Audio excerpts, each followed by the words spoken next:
Rain hammers down through the canopy. The temperature drops 10 degrees in minutes. You're soaked, shivering, miles from any shelter you'd recognize. But the Sakuddei people? They're not just surviving this moment, they're thriving in it. How does a community living without modern clothing maintain body heat when tropical storms turn their forest home into a cold, wet maze? Welcome back to the channel where we explore how indigenous wisdom solves problems that modern technology barely understands. I'm taking you deep into the Mentawai Islands of Indonesia, where the Sakuddei people have turned their bodies and their environment into a sophisticated temperature regulation system. Over the next 15 minutes, you'll discover techniques that challenge everything you thought you knew about staying warm. We're talking about fire management secrets, plant-based insulation methods, and physiological adaptations that scientists are only beginning to measure. But here's what I found most surprising, and I'll reveal this later: the Sakuddei actually use the rain itself as part of their warming strategy. Sounds impossible, right? Stick around. Before we dive into the specifics, let me plant a question in your mind. The Sakuddei have lived in Siberut Island's rainforests for thousands of years. When storms roll in and temperatures plummet from tropical warmth to a bone-chilling 68 degrees Fahrenheit, cold enough to cause hypothermia when you're wet, they don't reach for blankets or clothing. Instead, they activate a series of techniques that most outsiders would never notice. One of these involves a specific type of tree resin. We'll get to that in a few minutes, and trust me, it's ingenious. First, we need to understand what the Sakuddei are up against. Siberut Island sits right on the equator, which means consistent heat and humidity year-round. Most people assume tropical equals warm, always. But rainforests have microclimates that shift dramatically. When afternoon storms blow in from the Indian Ocean, wind speeds can hit 30 miles per hour. Combined with rain that drenches everything in seconds, evaporative cooling kicks in hard. Your body loses heat 25 times faster when wet than when dry. For the Sakuddei, who traditionally wear minimal clothing, often just loincloths made from beaten bark, this should be a recipe for disaster. Yet respiratory illnesses from cold exposure are remarkably rare in their communities. How? The answer lies in a combination of behavioral adaptations, environmental knowledge, and physiological conditioning that starts from childhood. Here's the first key insight: fire mastery. The Sakuddei maintain what they call the Kirai fire, a continuous low-burning flame inside their longhouses. This isn't just any fire. It's built with specific woods that produce minimal smoke but maximum radiant heat. They use ironwood and varieties of hardwood that burn slowly and steadily for hours. Even during heavy storms, these fires never go out because of careful placement near the house's center, where structural design funnels smoke upward while protecting flames from wind and rain. But staying near a fire seems obvious, right? Here's where it gets interesting. The Sakuddei don't just sit by the fire waiting out the storm. They move. They work. They hunt. So what happens when you're 3 miles into the forest and the sky opens up? That's when the real survival techniques come into play, and some of them will challenge what you think you know about thermoregulation. Let me show you something that took me weeks to understand. The Sakuddei use a substance they call Siberut, a resin harvested from dammer trees that grow throughout Siberut's forests. Now, before a storm, they apply this resin to specific parts of their bodies: the chest, back, inner arms, and thighs. The resin creates a thin, slightly water-repellent layer that does 3 things simultaneously. First, it provides a barrier against direct water contact with skin, reducing evaporative cooling. Second, it traps a microscopically thin layer of air against the body, which acts as insulation. Third, and this is the part that surprised researchers, the resin has mild thermogenic properties. It generates a subtle warming sensation that helps maintain core temperature. But applying resin takes preparation. The Sakuddei don't wait until the storm hits. They read weather signs, changes in wind direction, bird behavior, cloud formations, and prepare hours in advance. This predictive knowledge is passed down through generations. Elders teach children to notice when the rhinoceros hornbill calls change pattern, or when specific insects become more active. These signs tell them a storm is 6 to 8 hours away. Here's a question for you. Could you identify 5 weather signs in your own environment without checking your phone? Drop your answer in the comments. I'm curious how many of us still maintain this connection to natural patterns. The resin technique isn't perfect isolation. It's not a wetsuit. But combined with movement, which we'll discuss next, it reduces heat loss by an estimated 30 to 40%. That's the difference between dangerous cold exposure and manageable discomfort. Now let's talk about movement strategy. When temperatures drop and rain soaks the forest, the Sakuddei engage in what anthropologists call thermogenic activity patterns. In simpler terms, they keep moving, but not randomly. Every action serves a purpose. During storms, they might gather firewood, check fish traps, or harvest sago palm, their primary food source. These aren't just chores. They're calculated movements that generate metabolic heat while accomplishing necessary tasks. A Sakuddei adult moving through the forest to check traps will maintain an internal temperature several degrees higher than someone sitting still, even when both are equally wet. But here's the sophisticated part: they understand rest intervals. Push too hard and you sweat, which makes you colder when you stop. The Sakuddei pace themselves with regular pauses in specific locations, under large tree buttresses, inside hollow logs, beneath dense canopy sections, anywhere that provides even temporary wind and rain reduction. These micro-shelters don't keep them dry, but they break the constant assault of wind and water, allowing body heat to stabilize. They also use something called shivering suppression.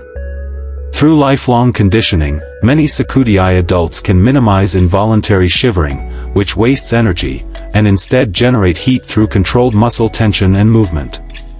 Think of it like isometric exercises, but integrated seamlessly into daily activities. So we've covered resin barriers and movement strategies. But remember that surprise I mentioned at the beginning? The one about using rain itself as a warming tool? This is where things get counterintuitive. The Sakuddei have figured out how to turn water, the very thing that's stealing their body heat, into a thermal advantage. And the technique involves one of the most abundant resources in their environment. Stay with me. Here's the revelation: the Sakuddei use heated water during storms. But not in the way you're imagining. They don't carry thermoses or boil water on portable stoves. Instead, they utilize natural thermal retention in specific materials. Before leaving their during storm season, they'll heat river stones near the Kirai fire until they're warm but not scalding. These stones go into woven pouches made from palm fiber. When caught in a storm far from home, they can hold these pouches against their core, chest and lower back, to maintain central body temperature. The stones stay warm for up to 2 hours if properly insulated. But there's a second technique that's even more interesting. The Sakuddei collect rainwater in large leaves, then heat this water using the hot stones. They don't drink it hot, they use it to rinse their hands, feet, and face. Why?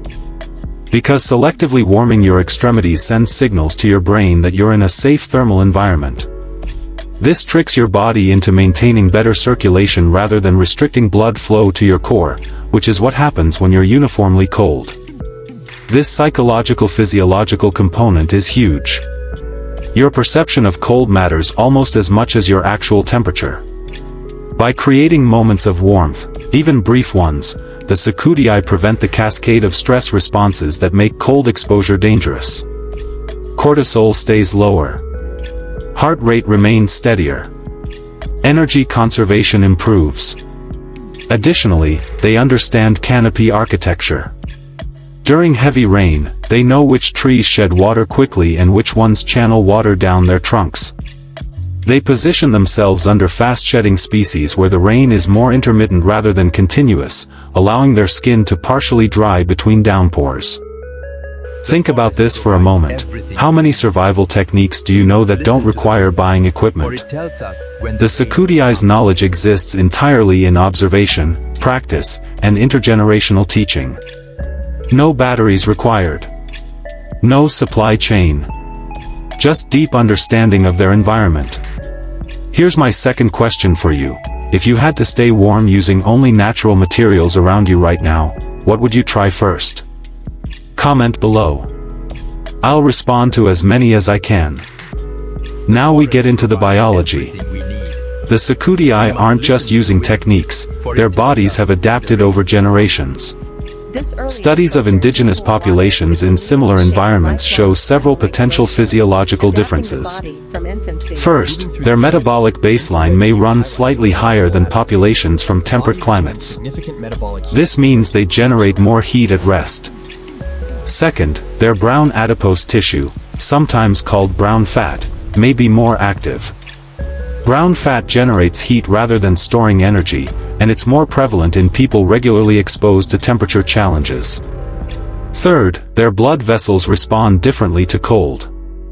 Instead of extreme vasoconstriction that restricts blood flow to extremities, many indigenous peoples in tropical regions show moderate vasoconstriction that balances heat retention with tissue health. This prevents frostbite-like damage while still conserving core warmth. But here's what's crucial: these adaptations don't happen overnight. They develop through consistent exposure starting in infancy. Sakuddei children grow up experiencing temperature fluctuations without modern insulation. Their bodies learn to regulate efficiently because they must. This is sometimes called developmental acclimatization. Your environment during growth shapes your lifelong physiological responses. Does this mean someone from a different background couldn't learn these techniques? Not at all. The behavioral strategies work for anyone. But the physiological efficiency might take years or even generations to fully develop. We've covered resin barriers, movement strategies, heated stones, and biology. But there's one more layer to this, and it might be the most important one. It's not about staying warm at all.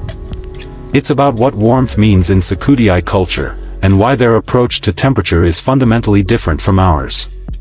This shift in perspective changes everything. For the Sakuddei, staying warm isn't an individual survival challenge, it's a community practice.